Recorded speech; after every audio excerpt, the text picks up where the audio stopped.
At this time, I'd like to explain a monitor that many of you may already be familiar with.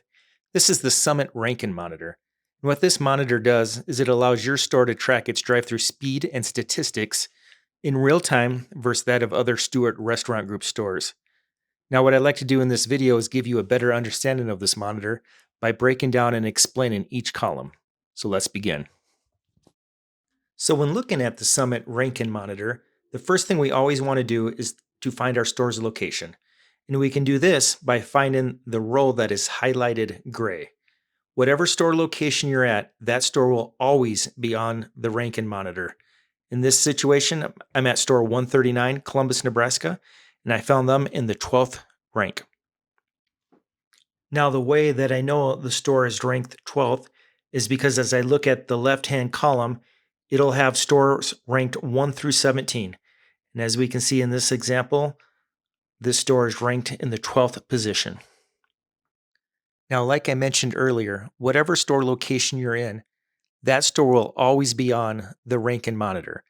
So if your store is outside of the top 16 in rank, your store will be given the 17th rank at the bottom of the screen. In other words, if you see your store in the 17th position, that doesn't necessarily mean you're ranked 17th.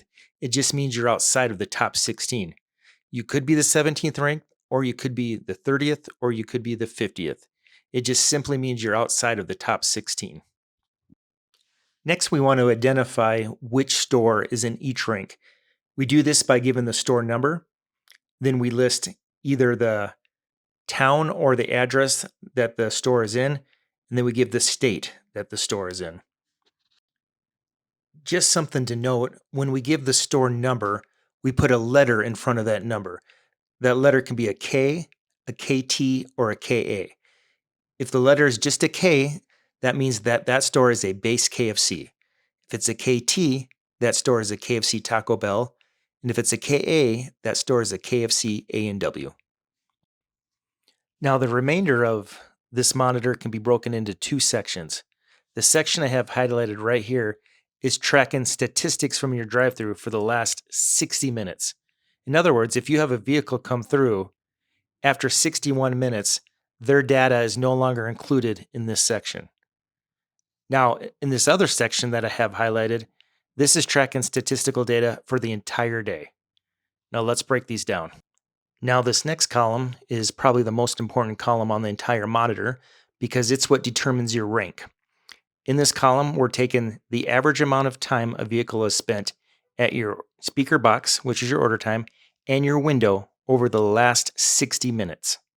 That means even if you're struggling with speed for the day, all you have to do is put together a solid 60 minutes and you can climb all the way to the number 1 rank. Now this next column is just separating the order and the window time, and in here we're just tracking the window time over the last 60 minutes. Now, if you're under the target of 60 seconds, you're going to be green. If you're over the target by 20 seconds, that column may be yellow, and if you're more than 20 seconds over, it's going to be red. And then this next column is looking at our target. Again, most stores are going to have a target of 60 seconds. I have seen a few stores with different targets, but with 60 seconds being the standard target, what this column is looking at is they're saying over the last 60 minutes, what percentage of your cars were at 60 seconds or less at the window.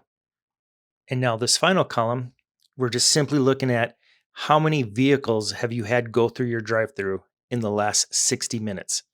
Again, this is a rolling 60 minutes, so these numbers are going to go up and down based on what kind of volume you had over the previous hour.